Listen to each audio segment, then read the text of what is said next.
안녕하세요 여러분. 오늘은 8단원 사람이 만든 삼터 도시에서 세 번째 소단원인 선진국과 개발도상국의 도시화에 대해서 살펴보겠습니다.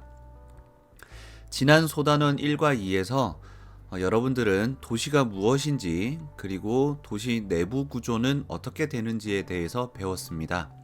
자, 그럼 오늘은 이러한 도시가 어떤 과정을 거쳐서 만들어지고 늘어나는지 이런 이야기들을 배울 겁니다.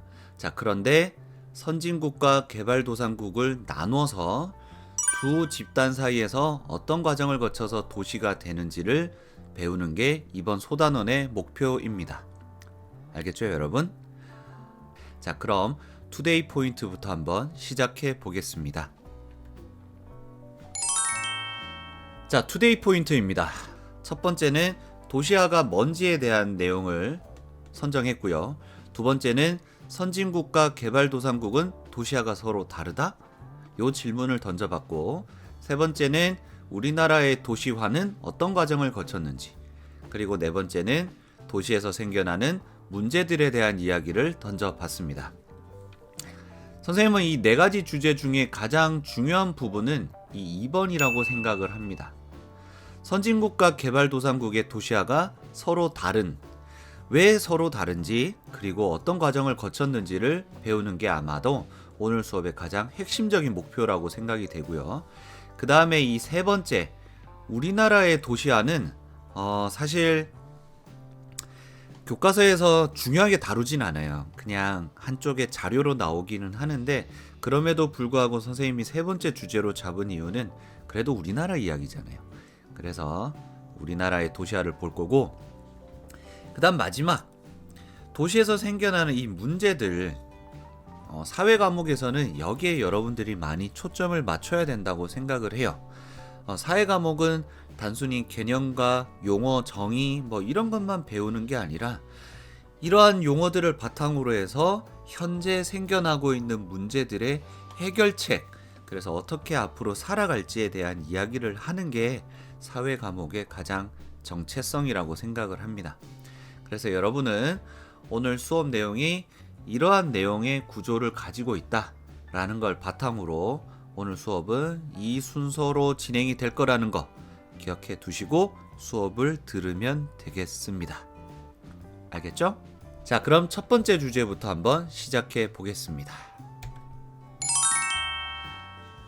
자, 첫 번째는 도시화가 뭐니입니다. 그래서 저는 여러분에게 가장 먼저 이 질문부터 던집니다. 여러분, 도시화가 뭐죠? 도시화를 설명하려면 이 글자를 잘 보면 될 것 같아요. 우선 도시라는 단어가 있고 화라는 글자, 그래서 이 세 글자가 붙어서 도시화가 됩니다. 도시는 뭔지 이젠 다 알 거고, 그럼 이 끝에 있는 이 화자, 여러분 보통 이 화가 붙으면 어떤 뜻을 갖고 있던가요? 뭐뭐화, 뭐뭐화라고 하면 우리는 이 화를 뭐뭐처럼 되어간다, 혹은 뭐뭐처럼 비슷해져 간다, 이런 뜻으로 이 화를 많이 썼던 것 같아요. 그래서 도시화는 뭐냐면 이렇게 얘기할 수 있겠죠. 도시화는 도시처럼 되어간다 라고 얘기할 수 있겠죠. 아이고, 참 글자 못 쓰네요. 이 화면에 글자 쓰는 게 익숙하지가 않아서 아직. 어쨌건 도시화는 도시처럼 되어간다가 도시화인데, 물론 이거는 우리가 그냥 얘기하는 정의고, 도시화를 교과서에서는 어떻게 정의하고 있느냐, 이렇게 얘기하고 있습니다. 도시화는 도시적인 생활 모습이 늘어나는 걸 도시화라고 합니다. 자, 그러면 도시화의 정의가 끝났죠. 하지만 여기서 우리가 던져볼 질문이 있습니다. 그러면 어떤 국가의 도시화 정도를 말하려면, 예를 들면 선생님, 미국의 도시화 어느 정도 진행됐어요? 혹은 중국의 도시화는 어느 정도 진행됐어요? 한국의 도시화는 어느 정도 진행됐어요? 라고 물어볼 때, 그럼 선생님이 도시화는 도시적인 생활 모습이 증가하는 거니까, 자, 그러면 미국의 도시화는 도시적인 생활 모습이 어느 정도 늘어났느냐를 가지고 설명하면 되겠죠. 그 다음에 중국의 도시화는 중국의 도시적인 생활 모습이 어느 정도 늘어났느냐를 가지고 도시화를 설명하면 되겠죠. 그런데 이걸 국가 단위로 이야기를 하려고 하다 보니 도시적인 생활 모습이 어느 정도 늘어났느냐 가지고는 그 나라의 도시화를 이야기하는 게 객관적으로 좀 정확해 보이지 않는다는 거죠. 그래서 도시화에 대한 또 다른 설명이 필요하겠구나. 그래서 도시화는 또 이렇게 얘기할 수가 있습니다. 어떻게 이야기할 수 있느냐면 도시에 살고 있는 인구 수가 몇 명이냐는 거죠. 그러니까 다시 얘기해서 그 나라 전체 인구 중에서 도시에 몇 명 정도, 몇 퍼센트 정도가 살고 있느냐를 얘기하면 그 나라의 도시화 정도를 표현할 수 있다는 겁니다. 자, 그러면 한번 정리해 보겠습니다. 자, 도시화란 이렇게 정의가 됩니다. 첫 번째, 도시적인 생활 양식이 확산되는 걸 도시화라고 합니다. 자, 그리고 두 번째는 도시에 거주하는 인구 비율이 증가하는 현상을 도시화라고 합니다. 자, 여기서 중요한 건 비율입니다, 여러분. 도시에 살고 있는 인구 비율. 그 나라에 살고 있는 전체 인구 중에서 도시에 살고 있는 인구가 몇 퍼센트인가? 이 몇 퍼센트가 늘어나는 현상. 자, 그 다음 세 번째는 도시의 수가 증가하는 현상을 도시화라고 부르기도 합니다. 그래서 여러분은 앞으로 도시화가 뭐냐라고 물어보면 이 세 가지, 아이고 참 이 괄호도 못 그리네. 이 세 가지를 도시화라고 한다고 생각하면 됩니다. 도시적인 생활 양식이 확산되는 거, 도시에 거주하는 인구 비중이 늘어나는 거, 그 다음 도시의 수가 늘어나는 거. 이게 도시화다라고 생각하시면 됩니다. 하지만 선생님은 오늘 수업 시간에 도시화는 이거다 라고 생각하고 설명을 할 겁니다. 뭐냐면 바로 이 두 번째 겁니다. 도시화란 도시에 거주하는 인구 비율이 늘어나는 걸 도시화라고 부른다 라고 생각하고 오늘 수업 내용을 진행을 한번 해 보겠습니다. 그래서 여러분도 여기에 초점을 맞춰서 수업 설명을 들으시면 될 것 같습니다. 도시화에서 그래프를 하나 배워야 돼요. 우리는 이 그래프를 도시화 곡선이라고 부릅니다. 아마 앞으로 여러분들이 교과서나 그리고 시험 문제에서 이 도시화 곡선에 대한 이야기를 많이 들을 겁니다. 그래서 이 곡선에 대해서 한번 설명을 해볼게요. 자, 도시화 곡선은 이런 식으로 X축과 Y축이 있습니다. 자, 그럼 이 X축은 뭘 표현하냐면 시간을 표현합니다. 그냥 이렇게 가는 게 시간이 흐른다라고 생각하면 되고요. 그 다음에 Y축은 이렇게 올라갈수록 100% 퍼센트입니다. 아까 우리가 배웠던 퍼센트 뭐가 있었죠? 그렇죠. 도시에 살고 있는 인구 비율이 되겠습니다. 그러니까 도시화 곡선은 무슨 뜻이냐면 시간이 흘러감에 따라 그 나라에서 도시에 살고 있는 인구 비율이 얼마나 늘어나고 있느냐, 이걸 살펴보고 있는 그래프가 도시화 곡선이다 라고 생각하면 됩니다. 알겠죠, 여러분? 그 예를 들면 이런 거예요. 만약에 도시화 곡선이 이렇게 생겼다 라고 한다는 얘기는 시간이 이렇게 흘러가면서 도시에 살고 있는 인구 비율이 어떻게 되고 있는 거예요? 늘어나고 있다는 뜻이겠죠. 알겠습니까? 이게 도시화 곡선입니다. 자, 그런데 여기에서 선생님은 이 Y축, 도시에 살고 있는 이 인구 비율을 지금부터 다른 말로 바꿀 거예요. 왜냐하면 너무 길잖아요. 그래서 여기서는 뭐라고 부를 거냐면 도시화율이라고 부르겠습니다. 그러니까 도시화 곡선은 시간 변화에 따른 도시화율의 변화를 살펴본다 라고 생각하시면 되고, 여러분은 마음속으로 이 도시화율을 도시에 살고 있는 인구의 비율이다 라고 생각하시면 됩니다. 알겠죠, 여러분? 자, 그럼 실제로 도시화 곡선은 어떻게 생겼느냐?